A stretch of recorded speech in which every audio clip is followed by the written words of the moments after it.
Hi there, this is a gearbox that we generally stock, the PF6 gearbox. They range from 2 litres, 2.3s and 1.6 diesels, 6 speeds.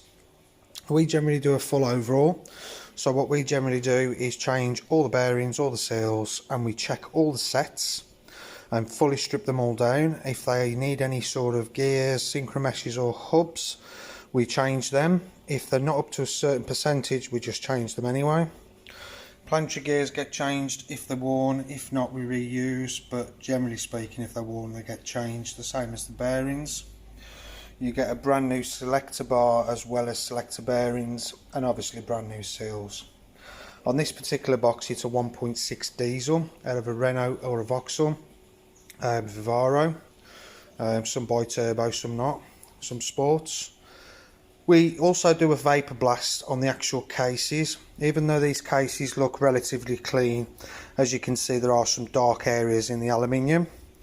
So all these dark areas, as soon as your gearbox comes up to temperature, all these contaminants that are into the actual pores of the aluminium will contaminate the oil from day one after a recondition. So we do a full vapor blast service, so this generally just gets rid of all the contaminants out of the gearbox and renders it to be, you know, the best it can be. So obviously your oil and your bearings last a lot longer. This is the same PF6 gearbox that we showed previously. Obviously it wasn't vapor blasted then, it had only been hot washed. Obviously the hot wash can only take out so much contaminants out of the gearbox. Once the oil is actually soaked into the aluminium pores, it's very hard to get it out unless you do like a vapor blast service like we do. And obviously it takes all these contaminants out of the pores of the aluminium.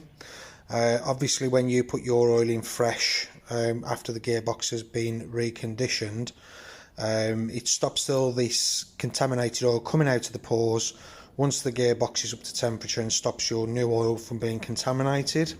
So therefore the fresh oil that you do actually put into the gearbox will stay fresh for longer and obviously do its job properly.